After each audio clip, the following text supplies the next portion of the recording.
Happy holidays to all of you out there. Today is going to be a major departure from my normal Star Trek videos.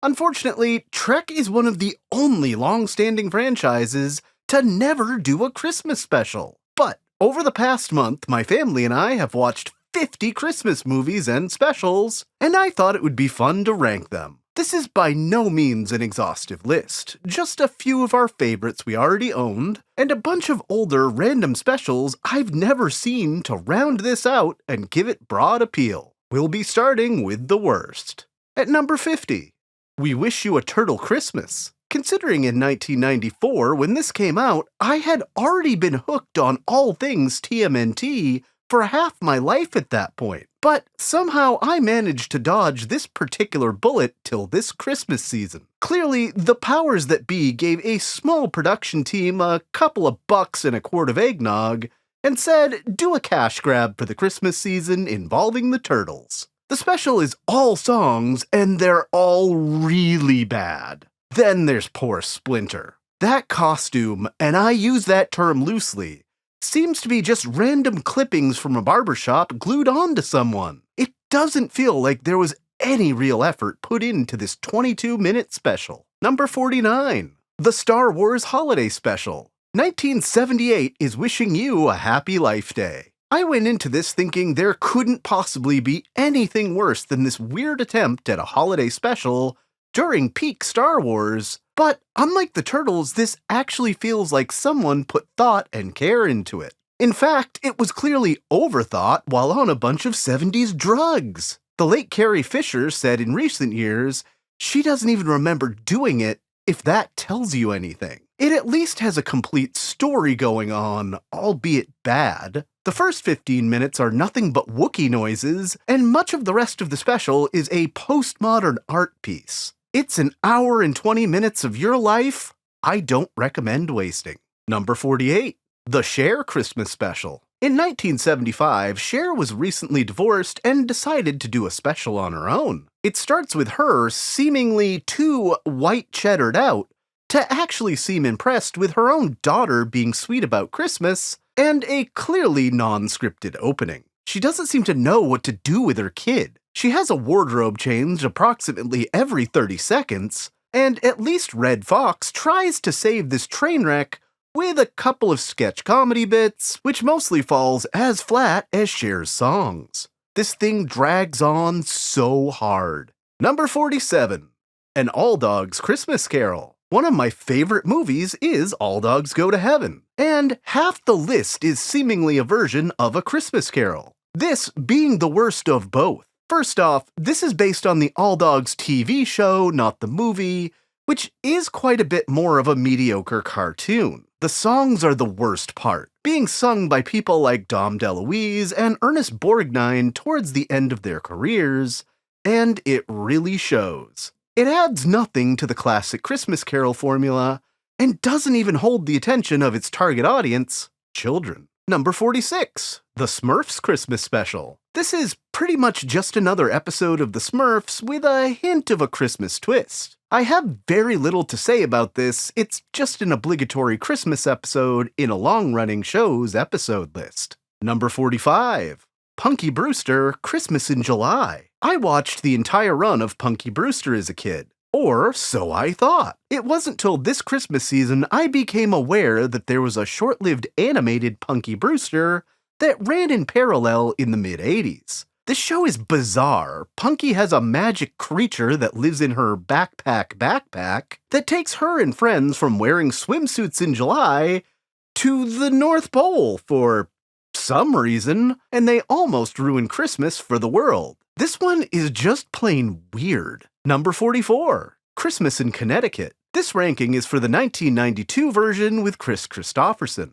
Clearly the role was written for Chuck Norris as the most manly man to ever manly man, forced to deal with a fake celebrity chef for the sake of a Christmas special. For me, this is like the precursor to the now quintessentially bad Hallmark movies, but it's one of my wife's favorites, so I won't take too many pot shots here. Number 43. The first of two Madagascar-themed entries is Merry Madagascar, A Christmas Adventure in Madagascar. we join our favorite New York City Zoo characters in Madagascar, and the Red Night Marauder, also known as Santa, crashes on the beach and experiences memory loss. The critters have to hop in the sleigh to save Christmas for all the children around the world, while Santa parties with the lemurs. A fun holiday adventure that is entertaining for everyone who enjoys Alex and the gang. Number 42, The Little Drummer Boy. Another classic from Rankin Bass, The Little Drummer Boy shows a more serious version of the Nativity from the viewpoint of the little drummer boy, Aaron, and is based on the classic Christmas song. This Christmas story is a bit darker than most, with Aaron's childhood being traumatic, a true sign of the times Jesus was born in. The animation is a little rougher than some other Rankin Bass classics, but the hope and message delivered in this Christmas special makes this a classic that's lasted decades in Christmas movie merriment. Number 41, Christmas with the Cranks. Tim Allen and Christmas movies were synonymous by 2004, so why wouldn't another Christmas script with he and Jamie Lee Curtis as leads work? For me, this is everything wrong with the suburbs and HOAs. The block Tim lives on is populated by every person you've ever seen that gets mad when someone else says Happy Holidays instead of Merry Christmas. This poor couple, whose kid is now out of the house, just want to do a Caribbean cruise this year. They're not going all Grinch and renouncing Christmas forever, but their neighbors won't stop guilt-tripping them into doing Christmas at 120%, and shows that the opposite of Scrooge in A Christmas Story is just as bad. Number 40, He-Man and She-Ra, A Christmas Special. This 1985 cartoon is long and hard to follow. If you're a He-Man fan, this is probably at least okay, but as a Christmas special, it's on the lower end of mediocre. On the plus side, Skeletor's heart grows 4 sizes in this special, as he saves some kids and their super dog from freezing to death. It definitely helps to have some knowledge of the He-Man franchise before watching this one. Number 39, Emmett Otter's Jug Band Christmas. I only saw this for the first time a few years ago, and my daughter, who was in the intended audience bracket, had the same reaction as I did. Pretty bored by the end of it. Not a bad Christmas movie, but being a musical through and through, with some highly mediocre songs, doesn't help an otherwise decent moral story. I mean, you're telegraphing the plot pretty hard early on, with a song about not having a hole in the washtub. Number 38, White Christmas. This 1954 classic is one of the oldest on the list. I'd also say this is where the rankings take a real turn from pretty bad to at worst watchable. Bing Crosby is a decent actor here, but it's at number 38 for its length. It's a full 2 hours, and if it were about 40 minutes shorter, it would work better. But this finally takes the musical numbers to a better level than anything we've talked about so far. When people get nostalgic for the 50s, this is the movie I think of.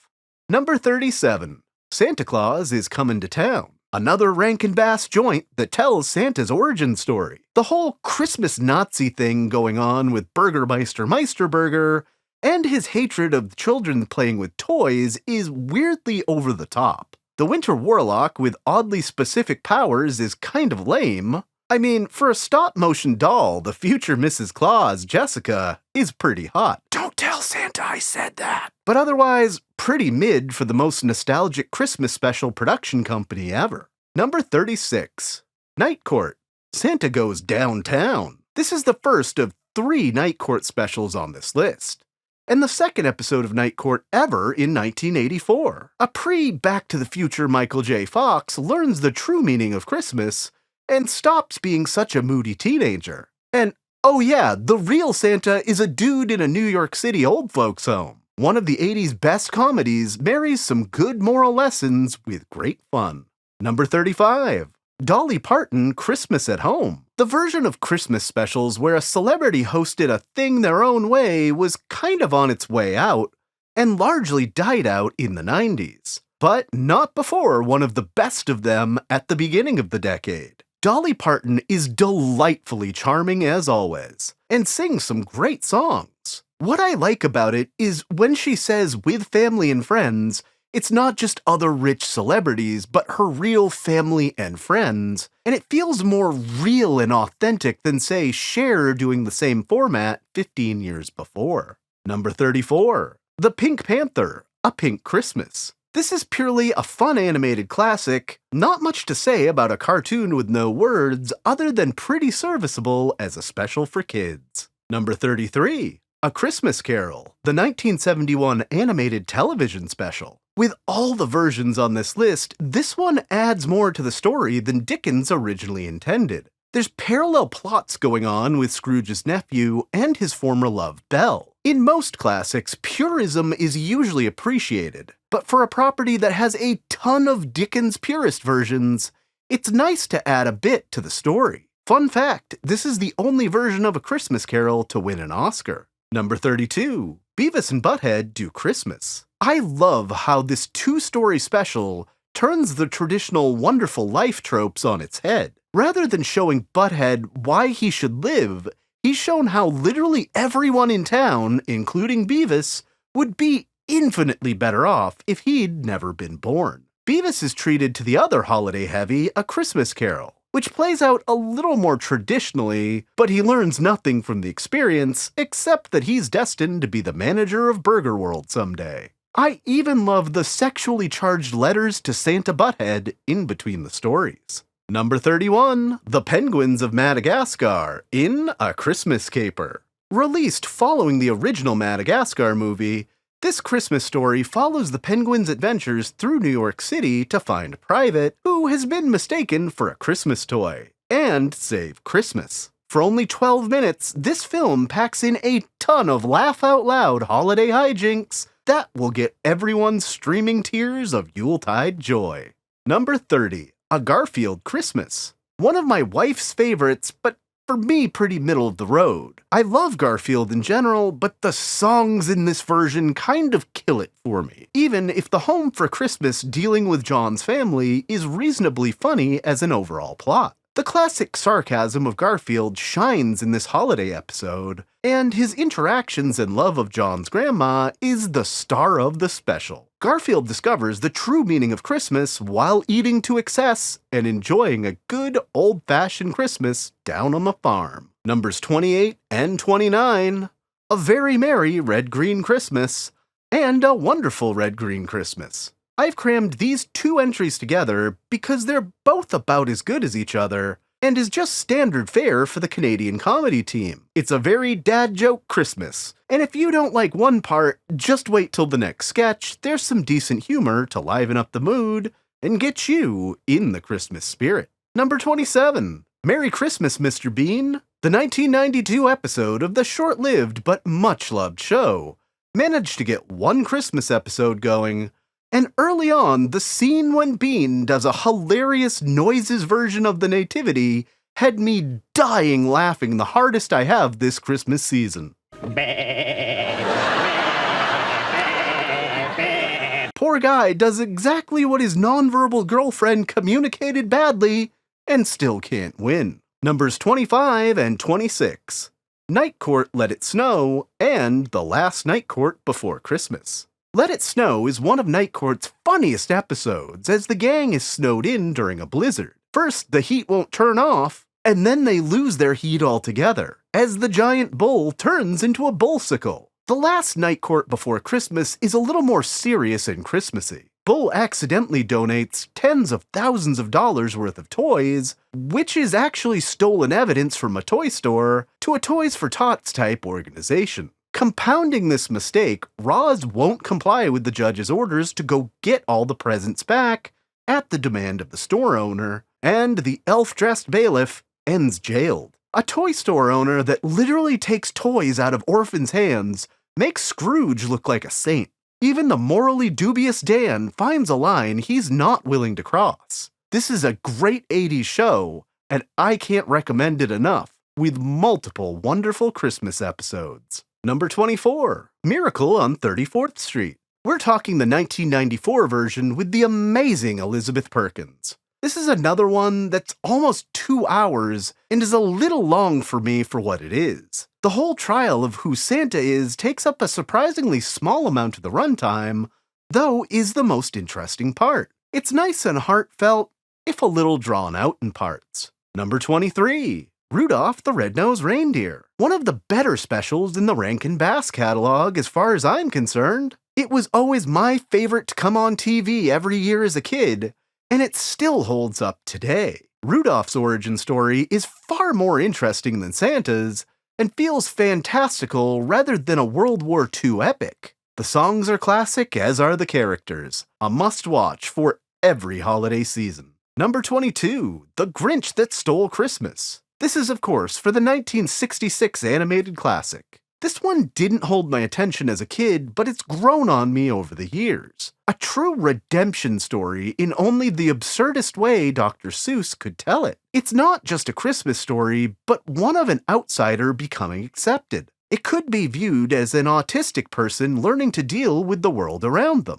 However you see this animated Christmas classic, it's a good one. Number 21. Christmas at Pee-wee's Playhouse. This is the best in the Christmas special category. It's as zany as anything ever is on this show. It really has the most raw energy of any special we've talked about. 1988 seems to be one of the last big years with a ton of Christmas episodes and specials. The volume of holiday shows drops off pretty hard in subsequent years. Paul Reubens was a very special guy with a level of pizzazz that's hard to match. Number 20. The Santa Claus. Another one that was not my favorite growing up, but a far better modern Santa origin story than some we've talked about. I mean, where else are you gonna get fart jokes in a Disney Christmas movie? This is probably Tim Allen's second best performance of all time, right after the non-canon Star Trek movie Galaxy Quest. Certainly much more enjoyable than Christmas with the Cranks. Number 19. Die Hard. It's not Christmas until you've dropped the Hans. When people tell me that Die Hard is not a Christmas movie, I usually quip that not only is this a Christmas movie, it's the Christmas movie, which, as you can see by the ranking, it is not. But it is a yearly necessity in our viewings. Bruce Willis foiling the plot of some high-stakes thieves while not even wearing shoes is badass to the extreme. Number 18. Gremlins. Another movie that isn't so much about Christmas, but just happens to take place around that time of year. I personally like Gremlins 2 more, and didn't see this till about a decade after I'd seen that second movie. The acting is a little hammy in spots, but there's so much going on. Between Billy's dad's crazy gadgets, Mr. Fetterman's out-of-touch MAGA before there was MAGA ultra-patriotism, and the Gremlins themselves, the town of Kingston Falls, which should never be confused with Hill Valley, feels like a real place, and not just a one-note horror flick. You'd be hard-pressed to define this purely as either a horror movie, comedy, or drama because of the equal mix of all three. This Christmas, don't feed yourself after midnight. Number 17. The Star. If you are looking for a nativity story that's not so stuffy and traditional, this animated movie is for you and your family. The Star follows the stories of animals present at the birth of Jesus, beginning with Bo the donkey and following his pigeon, sheep, and camel friends on their journey to Bethlehem. The movie has something for everyone and is highly entertaining for the whole family, with a good mix of laugh-out-loud moments and heartfelt lessons. Bonus, Christopher Plummer is the voice of Herod the King. Number 16. A Muppet Family Christmas. The Muppets have done multiple Christmas movies and specials, and this one holds a special place. As not just a Muppets movie, but an amalgamation of many of Jim Henson's puppet franchises coming together for one of the biggest, most ambitious specials ever. It ties together so many wonderfully kind messages, with the only bad guy being the winter storm that forces everyone to inhabit the relatively small house. For me, I think bringing the Fraggles of Fraggle Rock are my favorite. This was one of Jim Henson's last major projects before his death a few years later, and what a way to go out, showcasing your entire body of work in one massive Christmas special. Number 15. Frosty the Snowman. This is hands down the best Rankin Bass film for Christmas. Santa and reindeer can be distant concepts for most, but anyone that lives in places that have snow can identify with the act of building a snowman. It's more whimsical and less Christmas, which is a nice break from the holiday-heavy themes in other Rankin Bass movies. The songs are timeless and don't annoy me the way most older holiday movies do. Don't forget to check if any of your hats have Christmas magic in them this season. Number 14, Bad Santa. This is the single most adult movie on the list. Billy Bob Thornton as a disheveled mall Santa, while casing the joint for a robbery, is pure comedic gold. Along the way, he does help a mentally challenged kid, but unlike most Christmas movies, the bad guy in this story never truly reforms or sees the light, just learns to act slightly less sleazy. The additions of late actors John Ritter as the mall manager and Bernie Mac as the security guard on the take solidify multiple different types of comedy in this solid R-rated film. And for my regular Trek viewers, check for the Neelix cameo.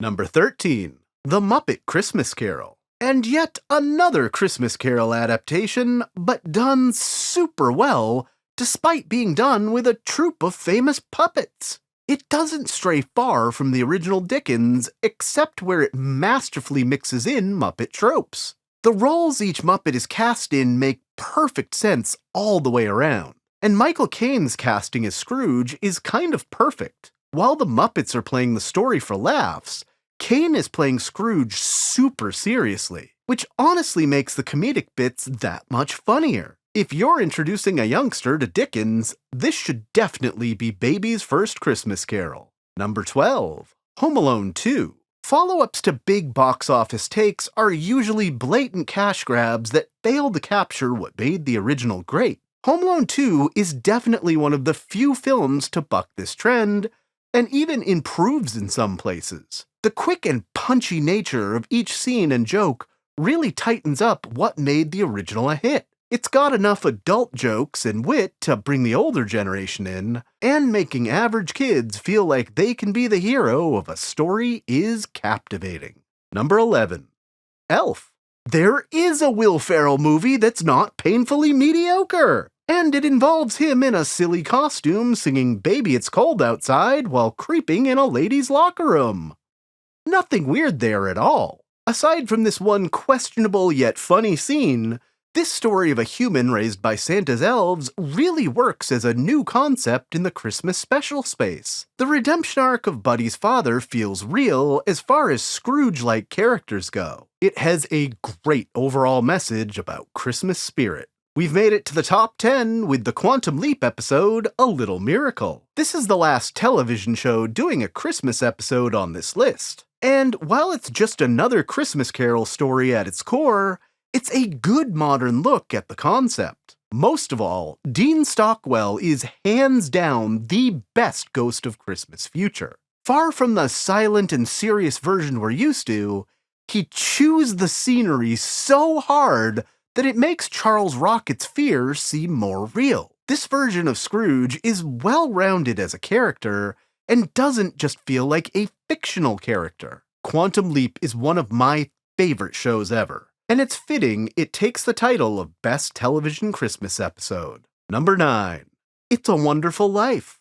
I shouldn't like this movie based on what I've complained about so far in this list. It's the oldest movie we have to talk about from the 1940s, it's the longest movie on this list, and it's not even much of a Christmas movie. It became a Christmas favorite as it was screened on television every year around Christmas. As a kid, I felt like this was way too long, and learning George's history took up far too much of the runtime. As an adult, though, I see how much this helped flesh out the main character, those around him, and the town that he lives in. A man that lived a selfless life, only to be beaten down seemingly at every turn, only to keep going and helping the people of his community the best he can, until he thinks about not getting back up again, and is showed all the reasons he should keep on keeping on. This is well and truly the most heartwarming movie and moral lesson on this list.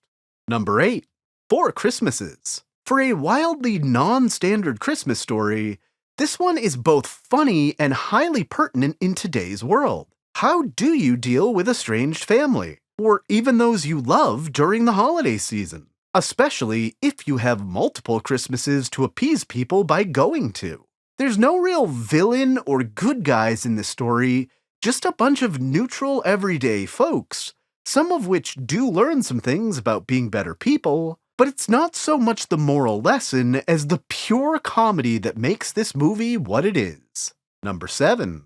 Christmas Vacation, an unlikely Christmas classic to close out the 1980s. For a series of PG-13 and R movies, this is still decent for the whole family, as long as you and your children aren't traumatized by the death of a pet. This movie is so well balanced with humor and the ability to deal with family you'd rather forget while playing the good host in your home. The vacation comes to the Griswold house in this iteration, and it might be the best of the vacation movies. Maybe we just need to pull a Cousin Eddie with healthcare CEOs in the US, and things will be better than them essentially setting us up with a Jelly of the Month club instead of covering AIDS medications. That should be the biggest takeaway from this movie, other than checking all your Christmas bulbs before you spend a day stapling them to your roof. And while we're checking things, don't forget to check your shit. Number 6. Last Christmas. Here be the most recent Christmas movie on this list, that many may not have even been aware of as it didn't have much of a marketing budget, despite starring Game of Thrones' Emilia Clarke, and the wonderful Michelle Yeoh as Santa. Sort of.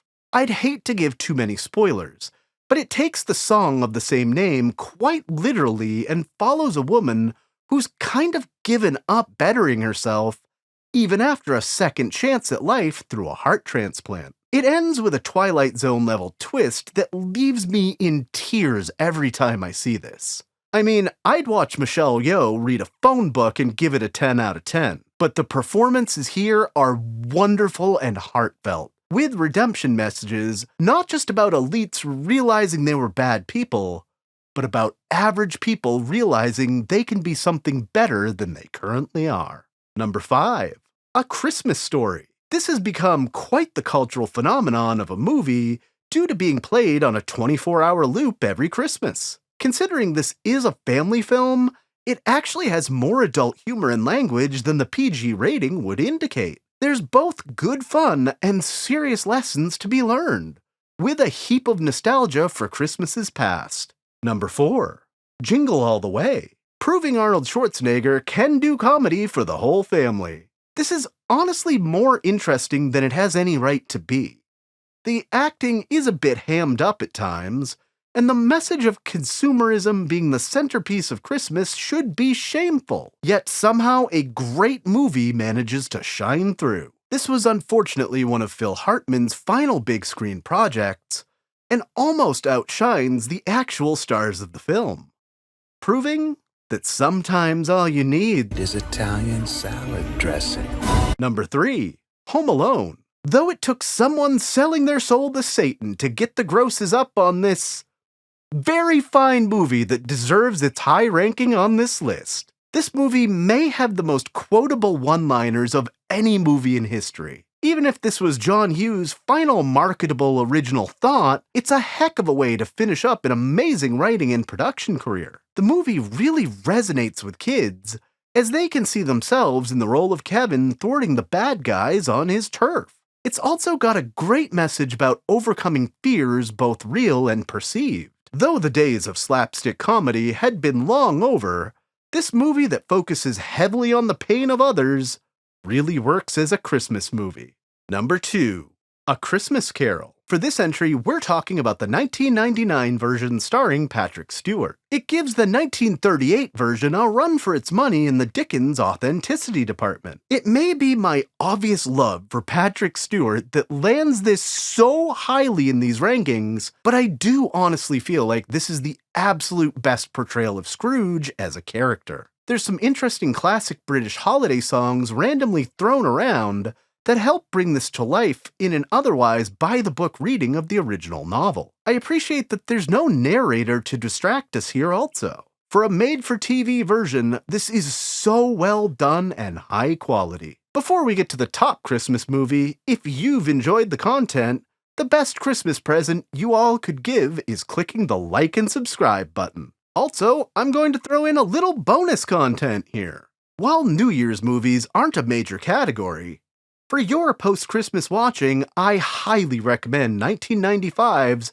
highly underappreciated Four Rooms. This movie has a pile of talent, including Tim Roth, Antonio Banderas, Bruce Willis, Selma Hayek, and Madonna. There's 4 mini-stories going on in this hotel during New Year's Eve that converge through Ted the Bellboy. The way the movie was made is even highly unique, as each story is directed by a different director, including Quentin Tarantino, who is one of the people to originally come up with the concept. It's so funny and well put together. Now, what you've all been waiting for, the #1 best Christmas movie from my perspective, Scrooged. This is well and truly the best modern reimagining of Charles Dickens' immortal classic. Bill Murray gives probably the best performance of his career as a television CEO. There's a very meta bit of storytelling, as IBC is doing the live broadcast of what's only called Scrooge, while Murray is going through his own very real version of A Christmas Carol. The storytelling is superb, particularly the Ghost of Christmas Past being hilarious, and I would say both he and the Ghost of Christmas Present are my favorite versions. On top of the ghosts, this version of Scrooge is also humanized by the employee he fires, played by Bobcat Goldthwait. I find Alfre Woodard as Grace and her family much more interesting than Bob Cratchit and Tiny Tim. I've already watched it once this season and am extremely likely to watch it again before Christmas Day. Thank you all for joining me. I'll be back with more Trek content after the new year. Until then, happy holidays, Merry Christmas, and live long and prosper.